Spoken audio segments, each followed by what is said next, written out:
Hello everyone, I welcome you all to our channel. तो आज की वीडियो में हम लोग बात करेंगे कि कौन कौन से डॉक्यूमेंट्स के रिक्वायर्ड है during due admission. Delhi university के जो एडमिशन प्रोसीजर होगी उसमें कौन कौन से डॉक्यूमेंट्स की जरूरत पड़ेगी, और साथ ही साथ हम इसमें इस वीडियो में देखेंगे कि ECA category extra curricular activities के थ्रू आप कौन कितने परसेंट रिजर्वेशन ले सकते हो। अप्रॉक्स आपकी प्रोबेबिलिटी बहुत ज्यादा बढ़ जाती है, उन चीजों को भी हम लोग देखेंगे। तो वीडियो में बने रहें और लास्ट तक देखें ताकि आपको वीडियो समझ में आ सके कि आखिर एक्स्ट्रा करिकुलर एक्टिविटीज में आप कितने परसेंटेज तक रिजर्वेशन ले सकते हो, और आपका चांसेस बहुत ही ज्यादा हो जाता है। और साथ ही साथ हम देखेंगे इसी एक्स्ट्रा करिकुलर एक्टिविटीज और स्पोर्ट्स कोटा वाले को पार्टिकुलर कितना रिजर्वेशन मिलता है, एससी एसटी ओबीसी इन सबका क्या रिजर्वेशन है। तो वीडियो के साथ बने रहे, वीडियो को पूरा देखिए। अगर आप चैनल पे नए हैं तो हमारे चैनल को जरूर सब्सक्राइब करें और दोस्तों के साथ जरूर शेयर करें, ताकि उनके भी जो डाउट्स है ईसीए को लेकर के एंड डॉक्यूमेंट्स को लेकर के वो सारे क्लियर हो सके। तो फर्स्ट ऑफ ऑल हम एक एक करके हम सारी चीजों को समझाते हैं कि आगे क्या क्या चीज की आपकी रिक्वायरमेंट होगी डॉक्यूमेंट्स की, सो डेट कि आपको किसी भी तरह का दिक्कत ना हो। इसमें किस चीज की जरूरत पड़ेगी, क्लास 10th की सर्टिफिकेट की, जो कि स्टूडेंट्स के नाम से होना चाहिए। उसके बाद क्या चाहिए होगा, क्लास 12 की मार्कशीट की जरूरत पड़ेगी, वो भी कैंडिडेट्स के नेम के साथ होना चाहिए। और ऐसा नहीं होना चाहिए कि आपका नाम वहाँ पे कुछ और है और यहाँ पे कुछ और है, ऐसा नहीं कीजिएगा। क्योंकि अभी कुछ बच्चे वैसे भी थे जो जामिया में उन्होंने क्या किया कि नाम कुछ डाल दिया, उसके आगे अपने फादर का टाइटल भी लगा दिया, बट उनके आधार कार्ड वगैरह इन सब में वैसा कुछ भी नहीं था। उसके बाद क्या है कि S C S T OBC EWS minorities इन सबको सर्टिफिकेट की जरूरत पड़ेगी, जो कि एक पार्टिकुलर अथॉरिटी के द्वारा इशू होना चाहिए। ऐसा नहीं कि आप कहीं से भी आप उठा करके ले आएंगे बोलेंगे हाँ ये है, ऐसा नहीं होगा। ठीक है। जो S C S T OBC minorities Kashmiri migrants या पीडब्ल्यूडी, जैसे कि पीडब्ल्यूडी को 5% रिजर्वेशन दिया जाता है, ठीक है, must match the name that is corresponding school sports certificate. जो भी चीज होगी सब कुछ मैच करना चाहिए स्कूल सर्टिफिकेट से, यानी 10th की मार्कशीट और 12th की मार्कशीट इन सबसे मैच आउट होना चाहिए। उसके साथ साथ OBC non creamy layer certificate, अगर आप ओबीसी कैटेगरी में अप्लाई कर रहे हो तो आपके पास नॉन क्रीमी लेयर सर्टिफिकेट होना चाहिए। ये नॉन क्रीमी लेयर सर्टिफिकेट कहाँ से इशू किया जाएगा, तो ये सेंट्रल अथॉरिटी के द्वारा इशू किया जाएगा। इसको साइन कौन करेगा, तो इसको साइन किया जाता है डीएम के द्वारा। इसको बनवाने के लिए आपको ब्लॉक में पहले बनवाना पड़ेगा सारी चीजें, जस्ट लाइक आपको इनकम सर्टिफिकेट, आपका कास्ट सर्टिफिकेट, और आप कहाँ रहते हो रेसिडेंशियल सर्टिफिकेट, इन तीनों को आपको ब्लॉक में सबमिट करना पड़ेगा। ब्लॉक से फिर आपको एनसीएल बनवाना पड़ेगा, देन आफ्टर आपको उसको एसडीओ से बनवाना पड़ेगा। उसके बाद जाकर के आपको फाइनली सेंट्रल का बनेगा। तो जो भी ओबीसी सर्टिफिकेट चाह रहे हैं तो उनको ये चीज बनवाना पड़ेगा। उसके साथ साथ और जो प्रिस्क्राइब फॉर्मेट है ओबीसी एनसीएल सर्टिफिकेट का, वो आपका गिवन है वेबसाइट्स पे, कहाँ पे, एनेक्सर 4 के अंदर में, तो आप उसको चेकआउट कर सकते हैं। उसके साथ साथ इनकम सर्टिफिकेट जो आप अप्लाई करेंगे, इनकम सर्टिफिकेट इसी साल का होना चाहिए, मार्च के बाद का इशू होना चाहिए। ऐसा नहीं कि आप पिछले साल का आएंगे और बोलेंगे कि मुझे उससे एडमिशन दे दीजिए, तो बिल्कुल नहीं होगा। और एट दैट टाइम आपको बहुत दिक्कत होगी, इसलिए अभी से क्लियर रखिए कि मार्च के बाद का इनकम सर्टिफिकेट होना चाहिए। किसके नाम से होगा, तो ऑब्वियसली आपके फादर के नाम से होगा। EWS certificate, economically weaker certificate, तो ये भी आपका कॉम्पिटेंट अथॉरिटी के द्वारा बनेगा, ये भी आपका सेंट्रल बनेगा, जिसमें आपको 10% रिजर्वेशन दिया जाता है। ठीक है। और बाकी चीजें आपको पता है 2019 के बाद आया, ये भी आपका कब होना चाहिए। और इसमें भी क्या होगा, इनकम सर्टिफिकेट वही 31 मार्च के 2022 के बाद का होना चाहिए, और एक प्रिस्क्राइब फॉर्मेट में। उसके साथ साथ कैंडिडेट्स जो क्लेम कर रहे हैं ईसीए और स्पोर्ट्स कोटा के थ्रू, ठीक है, उनको अपलोड करना है सेल्फ अटेस्टेड, उसमें आपकी साइन होनी चाहिए। ऐसा नहीं कि आप ऐसे ही self attested copies of the requisite certificate, जो भी आपकी सर्टिफिकेट है उस पर आपकी सेल्फ अटेस्ट करके आप सबमिट करोगे and produce a relevant document जब जरूरत पड़ेगी। जब भी आप एडमिशन के लिए जाओगे उस वक्त आपको जरूरत पड़ेगा। जो बच्चे BSc physical science, physical education या हेल्थ एजुकेशन या स्पोर्ट्स कोटा में अप्लाई कर रहे हैं, ठीक है, तो उनको मेडिकल फिटनेस सर्टिफिकेट अप्लाई करना होगा, देना होगा। साथ साथ 3 स्पोर्ट प्रोफिशिएंसी सर्टिफिकेट कम से कम। ठीक है। Candidates who have not submitted, who have not studied music as a subject in the class 12, और कोई जो बच्चे जिन्होंने 12 में नहीं पढ़ा है म्यूजिक को और वो चाहते हैं कि हम बीए म्यूजिक में अप्लाई करें, ठीक है, तो उनको अपलोड करना पड़ेगा सर्टिफिकेट, जो कि चैप्टर 20 में मेंस है सीएसएस के अंदर। पीडब्ल्यूडी डिसेबिलिटी सर्टिफिकेट, यानी कि जो फिजिकली हैंडीकेप है उनके लिए क्या चीज है कि उनको रिकॉग्नाइज गवर्नमेंट हॉस्पिटल से, इधर नहीं प्राइवेट हॉस्पिटल से बिल्कुल भी मत कीजिएगा, ऐसा गलती मत कीजिएगा कि हम प्राइवेट हॉस्पिटल से हमको ऐसा करें। और एक चीज और, अभी मैं आपको जस्ट अभी मैं बताऊंगा ईसीए का कितना परसेंटेज आप फायदा उठा सकते हैं। ठीक है, जैसे कि मैंने आपको पीडब्ल्यूडी में बताया कि 50% आप रिजर्वेशन उठा सकते हैं। तो ये इशू होना चाहिए कहाँ से, गवर्नमेंट हॉस्पिटल से। गवर्नमेंट हॉस्पिटल से, और उसमें क्या होना चाहिए, आपका फोटोग्राफ होना चाहिए और एक पर्टिकुलर फॉर्मेट जो है वो आपका मेंशन किया हुआ है। और उसके बाद डिसेबिलिटी सर्टिफिकेट कब की बात का होना चाहिए, तो 1 जून 2021 के बाद का होना चाहिए। ठीक है। और जो कि इशू किसके द्वारा होगा, department of empowerment of the person with disabilities and applied through UDID portal. UDID portal के थ्रू आप इसको अप्लाई करना होगा, ठीक है। डिसेबिलिटी सर्टिफिकेट इशूड बिफोर, जो कि अगर 1/6/2021 से पहले का इशू अगर है, लेट सपोज कि आपका कोई सर्टिफिकेट है वो 1/6/2021 से पहले का इशू किया हुआ है, ठीक है, तो एट दैट टाइम आपको क्या करना होगा, consider as other existing applicable rule and notification of department. तो आपको उस चीज को आपको ध्यान रखना है कि वो आपका 1/6 के बाद का ही होना चाहिए।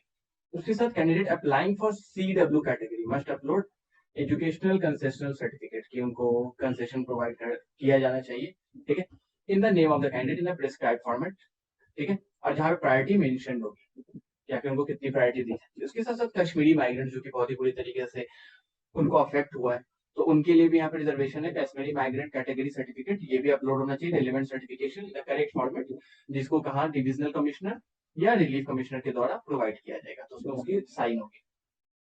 Candidate applying for Sikh minorities, तो मैंने एक वीडियो इस पे बनाया है सिख माइनॉरिटीज को लेकर के कि उनको कितना % रिजर्वेशन मिलेगा और कौन कौन से कॉलेजेस में मिलेगा, तो आप उस वीडियो को जाके जरूर से आप चेकआउट करें। लिंक आई बटन पे आपको मिल जाएगा और डिस्क्रिप्शन में भी आपको मिल जाएगा, जहाँ पे आप जाके चेकआउट कर सकते हो कि दिल्ली सिख गुरुद्वारा मैनेजमेंट से आपको इसको बनवाना होता है ताकि आप इसको अप्लाई कर सको। किस केस में, तो जब आपको माइनॉरिटी स्टेटस, क्योंकि क्या है कि जो सिख माइनॉरिटी स्टेटस है वो पार्टिकुलरली प्रोवाइड किया गया है 4 कॉलेजेस को दिल्ली यूनिवर्सिटी के अंदर, तो वो कौन से कॉलेजेस हैं आप उसको जाके जरूर से चेकआउट करो और उसके अंदर अप्लाई करो अगर आप सिख माइनॉरिटी से बिलोंग करते हो तो। Candidate applying for the Christian minority category, जो बच्चे क्रिश्चियन माइनॉरिटी कैटेगरी के लिए अप्लाई कर रहे हैं उनको अपलोड करना पड़ेगा डॉक्यूमेंट्स, कहाँ से, तो बैप्टिज्म सर्टिफिकेट, ठीक है, और चर्च मेंबरशिप सर्टिफिकेट, ये भी कहां से इशू होगा, रिस्पेक्टिव चर्च से, ठीक है, रिस्पेक्टिव क्रिश्चियन माइनॉरिटी कॉलेज। उसके बाद जो बच्चे एडमिशन लेना चाहते हैं under UOD ward supernumerary quota, तो उनको क्या करना पड़ेगा, एक वैलिड एम्पावरमेंट सर्टिफिकेट उनको शो करना पड़ेगा जो कि उनके फादर के नाम से इशू होगा by the due official, किसी particular official के द्वारा। Only the employment certificate uploaded in the CSAS application will be considered। सिर्फ एम्प्लॉयमेंट सर्टिफिकेट आपका इसमें एप्लीकेबल होगा, बाकी उसके अलावा अदर को नहीं अप्लाई किया जाएगा। जैसे आई कार्ड किसी के पास हो, आधार कार्ड हो या कोई भी हो, अदर आप अप्लाई नहीं कर सकते हो, ठीक है। Candidate shall be responsible for the quality and authenticity of the certificate they uploaded. अगर इसमें कुछ भी गलती पाई जाती है कि अगर आपने कोई डॉक्यूमेंट्स अपलोड किया है और उसमें गड़बड़ी है किसी भी तरह की, ठीक है, तो क्या होगा आपका वहीं पे अगर आपको देखा जाएगा अथेंटिसिटी आपकी सही नहीं है, जैसे कि आपको अथेंटिसिटी आपको मेंटेन करके तो डालना है ही, लेकिन अगर आप वहां पे गलती करते हो तो आपका सारा डॉक्यूमेंट्स वहां पे खत्म कर दिया जा सकता है बाद में, ठीक है। Candidate will be responsible to produce document, अगर आप ऐसा कुछ करते हो तो आपके खिलाफ केस वगैरह भी, अगर किसी और का फेक डॉक्यूमेंट्स या कुछ भी करते हो तो उस केस में आपके केस भी हो सकते हैं, ठीक है। उसके साथ साथ जितने भी सर्टिफिकेट और document will be return to the candidate by the college department upon completion of the physical verification. जब फिजिकल वेरिफिकेशन कंप्लीट हो जाएगा तो जितने भी आपने डॉक्यूमेंट्स आप दिए थे कॉलेजेस को वो आपको वापस कर दिए जाएंगे, ठीक है। तो शुरुआत में आपके वो डॉक्यूमेंट्स को रख लिया जाता है सो दैट कि आप कहीं और एडमिशंस भी ना ले लो at the same time. If the original certificates are not in English और हिंदी, अगर इंग्लिश और हिंदी में नहीं है, ठीक है, कोई भी, जैसे आप मान लेते तमिल वगैरह से या किसी और स्टेट से जहाँ पे उस लैंग्वेज में आपका ऐसा कुछ है, तो आपको क्या करना होगा कि आपके पार्टिकुलर अथॉरिटी या प्रिंसिपल्स जो होंगे, ठीक है, तो उस डॉक्यूमेंट्स को वेरीफाई करेंगे, ठीक है, और उसके साथ साथ आपको उसको सबमिट करना पड़ेगा, ठीक है। तो आपको क्या करना होगा, इंग्लिश हिंदी में नहीं है तो इंग्लिश हिंदी में आपका वो सर्टिफिकेट आपका ट्रांसलेट होके बनेगा और ट्रांसलेट होने करने के बाद उस पर आपके जो कॉलेजेस जहाँ से आपने पास आउट किया है उसके जो अथॉरिटी है वो उस पर साइन करके उस डॉक्यूमेंट्स को क्लियर करेंगे। सो ओवरऑल थिंग्स ये है। अब क्या चीज है कि जो प्रिस्क्राइब्ड फॉर्मेट, कैसा फॉर्मेट होना चाहिए, प्रिस्क्राइब्ड फॉर्मेट आपका ऐसा कुछ होना चाहिए कि मैं SC ST के लिए कैसा होगा, तो कुछ इस तरीके का हो कि मैं यहाँ से बिलोंग करता हूँ, ये चीज है, और ट्राइब्स एंड ऑल दिस जितनी भी चीजें हैं तो वो सारी चीजें यहाँ से आपका मेंशन आपको करना है, तो ये आपका दिया हुआ है, तो आपको इसको फुलफिल करना है पूरी तरीके से और सारी चीजें आपको इसमें फिल करनी है। साथ ही साथ प्रिस्क्राइब फॉर्मेट जो होगा OBC non creamy layer certificate का, तो वो आपका जो फॉर्मेट है वो कुछ इस तरीके से कि मेरा नाम ये है, मैं इनका डॉटर हूँ, ये हूँ, या ब्रदर सन हूँ, जो कुछ भी हूँ, विलेज आपका कौन सा डिस्ट्रिक्ट, कहाँ से आप किस जगह से बिलोंग करते हो, और उसके बाद आपको सारी चीजें आपको यहाँ से फुलफिल करनी है। इसमें आपका डिस्ट्रिक्ट मजिस्ट्रेट यानी DM का आपका साइन होगा, उसके बाद ही ये आपकी अप्लाई होगी, तो आपको ये सारी चीजें बिल्कुल ध्यान रखिए। उसके बाद साथ इकोनॉमिकली वीकर सेक्शन सर्टिफिकेट के लिए आप इस तरीके से income and asset certification economically weaker section द्वारा अप्लाई किया जाता है। इसमें आपको इस तरीके से आपको सारे फॉर्मेट्स आपके कुछ इस तरीके से होंगे, ठीक है। उसके साथ साथ अगर हम बात करें डब्ल्यूएस कैटेगरी वाले को बिल्कुल ये चीज ध्यान रखना है कि जो भी इनकम सर्टिफिकेट है उसमें सैलरी, एग्रीकल्चर, प्रोफेशन सारी चीजें मेंशन होनी चाहिए। साथ ही साथ फैमिली पर्पस ये सारी चीजें उसमें इंक्लूड होना चाहिए, ठीक है। प्रॉपर्टी कितनी है फैमिली की वो सब कुछ इंक्लूड होना चाहिए, इसको बिल्कुल ध्यान रखिएगा ईडब्ल्यूएस कैटेगरी वाले। उसके बाद एजुकेशनल कंसिस्टेंसी सर्टिफिकेट ईसीसी जो होता है, ठीक है, इसमें कंप्लीटली सारी चीजें इसमें मेंशन होनी चाहिए कि आप कहाँ से ही, क्या है, नहीं है, क्यों मिलना चाहिए, आखिर आपके फादर क्या थे, या जो कुछ भी आप जिस बेसिस पे आप चाह रहे हो वो सारी चीजें इसमें मेंशन होनी चाहिए, ठीक है। इस पे डबल स्टाम्प होगा और उसका डिजिग्नेशन वगैरह सब कुछ लगेगा। Then after benchmark disability certificate किस तरीके का होना चाहिए, तो ये कुछ इसके फॉर्मेट्स हैं, तो अभी मैं आपको जस्ट बताऊंगा कि आखिर किस तरीके से। उसके साथ साथ मेडिकल फिटनेस सर्टिफिकेट जो स्पोर्ट्स कोटा के लिए जो चीज अभी मैंने आपको परफॉर्मेंस बताई थी उसका सर्टिफिकेट ये है, तो आप यहाँ से आप इस सर्टिफिकेट को डाउनलोड कर सकते हैं एंड जो भी मेडिकल ऑफिसर है आप साइन करवा सकते हो। तो ओवरऑल थिंग्स जो है वो ये है कि आपको इन सारी चीजों को बिल्कुल ध्यान रखना है। और अब मैं बात करता हूँ सर्टिफिकेट।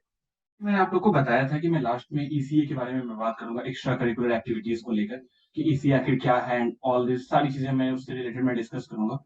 तो अगर मैं एक्स्ट्रा करिकुलर एक्टिविटीज की अगर मैं बात करूं, ईसीए, ठीक है, दैट इज ईसीए। तो ईसीए क्या है, तो एक्स्ट्रा करिकुलर एक्टिविटीज, इसके अंदर आपको छूट मिलती है, आपको कुछ परसेंटेज आपको रिजर्वेशन मिल जाता है। वो कैसे मिल जाता है, तो सबसे पहले इसको समझने के लिए हम समझते हैं कि सीएसएएस, ठीक है। तो जैसे कि डीयू ने सीएसएएस का सिस्टम लाया है, ठीक है, तो सीएसएएस में क्या है कि 3 फेज में होगा। फर्स्ट ऑफ ऑल एक चीज को ध्यान रखिए, 3 फेज में होगा सीएसएएस। उसके अलावा आपको 3 फेज में इन्फॉर्म किया जाएगा कि आपको क्या करना है एंड कौन कौन से फेज में क्या क्या चीजें होंगी, ये सब, ठीक है। जैसे कि इसके अगर मैं फर्स्ट फेज की बात करूं तो फर्स्ट फेज में क्या होगा, तो फर्स्ट फेज में ओनली रजिस्ट्रेशन होगा, ठीक है। तो इस फर्स्ट फेज में आपको क्या करना है, सिर्फ रजिस्ट्रेशन करना है। जैसे कि मान लेता हूं कि मैं जनरल से हूँ, ठीक है, तो जनरल से हूं तो मेरा क्या होगा कि लेट सपोज कि मेरा जो स्कोर है वो 800 है, ठीक है। मैं जनरल से हूँ, मेरा एग्जाम्पल, मेरा स्कोर 800 है और कट ऑफ कितनी गई है, 800 ही गई है, ठीक है, क्योंकि मैं जनरल से बिलोंग करता हूँ। लेकिन वही अगर जो स्पोर्ट्स कोटा वाले होंगे उनके लिए क्या हो जाएगा, यही स्कोर जो 800 है ये कितना बन जाएगा, ये उनके लिए 400 हो जाएगा, क्योंकि कोटा वाले को क्या मिल रहा है, स्पोर्ट्स कोटा वालों को, स्पोर्ट्स कोटा को मिल रहा है 50% रिजर्वेशन। तो 50% उनको रिजर्वेशन मिलने की वजह से क्या हुआ कि उनका जो ये स्कोर है वो कितना 400, मतलब क्या है। और साथ ही साथ अगर स्पोर्ट्स कोटा के साथ साथ अगर वो ओबीसी है, एससी एसटी है, या कुछ भी है, ईडब्ल्यूएस कैटेगरी, कोई भी उनकी कैटेगरी लग रही है, ठीक है, तो उनको कितना ओवरऑल ऐसे 50% मिल रहा है और उनको कितना मिल जाएगा 70%। अगर हम 70% की बात करें तो आपको 50% में 400 आपको स्कोर करना पड़ेगा, तो आप समझ सकते हो 50%, 70% कम पे उनका एडमिशन होगा। मतलब अगर 800 कट ऑफ है तो इसका मतलब कितना है कि उनका कितने मार्क्स पे होगा, तो 240 मार्क्स पर ही, ठीक है, 240 मार्क्स पर ही उनका रिजर्वेशन उनको मिल जाएगा। मतलब क्या है कि 20% ओबीसी एससी एसटी वालों को रिजर्वेशन है, 50% रिजर्वेशन किसको है, स्पोर्ट्स कोटा वालों को रिजर्वेशन मिलेगा, ठीक है। इसी तरीके से ऐसे समझ सकते हो कि अगर 1000 मार्क्स पे किसी का अगर सिलेक्शन हो रहा है तो उसके लिए क्या है, 300 पे ओबीसी का हो जाएगा सिलेक्शन 300 मार्क्स पे। अगर हम इसी को दूसरे एग्जांपल से समझे तो अगर 1000 मार्क्स पे किसी का सिलेक्शन अगर हो रहा है, 1000 आपका कट ऑफ है, लेटर सपोज की 1000 कट ऑफ गया है, तो 1000 कट ऑफ गया है तो क्या होगा 50% पे स्पोर्ट्स कोटा यानी कि 500 पे उनका हो जाएगा एंड बाकी हुआ कितने पे होगा, वो उनका 300 पे sports quota with OBC certificate या ईडब्ल्यूएस सर्टिफिकेट या कुछ भी अगर इसमें लगता है तो, ठीक है। तो ओवरऑल थिंग्स ये है। तो इसका मतलब क्या है कि ओबीसी कैटेगरी से जो बिलोंग करता है उसको 20% एक्स्ट्रा रिजर्वेशन मिलेगा एज कंपेयर टू अदर्स। मतलब कि उनका रिजर्वेशन कितना बन जाएगा, यहाँ पे 70% बन जाएगा। मतलब क्या है, एक्स्ट्रा करिकुलर एक्टिविटीज। अब एक्स्ट्रा करिकुलर एक्टिविटीज होता क्या है, जो ईसीए की जो मैंने बात की है, एक्स्ट्रा करिकुलर एक्टिविटीज आखिर होती क्या है। एक्स्ट्रा करिकुलर एक्टिविटीज में क्या हो सकता है, मान लेते हैं कि आप सिंगिंग में अच्छे हो, ठीक है, तो आपके पास सर्टिफिकेट है। आपके पास कुछ और में आप अच्छे हो, आपके पास उस चीज का सर्टिफिकेट है। आप बैडमिंटन में अच्छे हो, आपका उसका सर्टिफिकेट है। तो आपके पास बहुत सारे सर्टिफिकेट्स हैं। तो आप क्या कर सकते हो, एक्स्ट्रा करिकुलर एक्टिविटीज में अप्लाई करने के लिए आप वहां पे हाईएस्ट टू हाईएस्ट 5 सर्टिफिकेट को आप डाल सकते हो, 5 सर्टिफिकेट। और इस 5 सर्टिफिकेट में से बेस्ट 3, यानी कि आपका जो बेस्ट 3 होगा वो आपका वहां पे कंसीडर किया जाएगा। मतलब क्या है, बेस्ट 3 को वहां पे मेनली कंसीडर किया जाएगा। अब ये जो ईसीए जो आपको दिया जाए एक्स्ट्रा करिकुलर एक्टिविटीज में, तो आपको परसेंटेज मैंने बता ही दिया। इसके साथ साथ आपका मिनिमम कितना होना चाहिए, तो मिनिमम आपका 20 होना चाहिए एक्स्ट्रा करिकुलर एक्टिविटीज में अप्लाई करने के लिए। मतलब अगर 200 मार्क्स का है तो आपका 20 तो आपका होना चाहिए, ठीक है।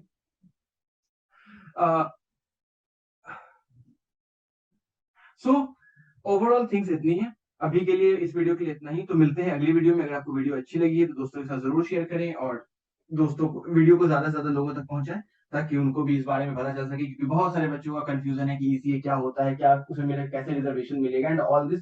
और दूसरी चीज ये कि आपको कौन कौन से डॉक्यूमेंट सबमिट करना पड़ेगा ईसीए के अंदर में, वो मैंने स्टार्टिंग में ही बताया है। जिस डॉक्यूमेंट्स को मैं कवर अप कर रहा था उसी मैंने बताया है कि आपको कौन कौन से डॉक्यूमेंट, जैसे कि अगर आप ईडब्ल्यूएस में है तो ईडब्ल्यूएस के लिए आपको कैसे सर्टिफिकेट सबमिट करना है, अगर आप एससी एसटी से हैं तो आपको कैसे सर्टिफिकेट सबमिट करना है, अगर आप स्पोर्ट्स कोटा से हैं तो आपको कैसे सबमिट करना है। तो वो सारी चीजें मैंने स्टार्टिंग में बताई है। तो अगर आपने वो नहीं देखा तो आप उसको देख लें, और उसी हिसाब से प्रोसीजर को पूरी तरीके से फॉलो करके सबमिट करें। ऐसा नहीं कि आप ऐसे ही कुछ भी आप सबमिट कर दें।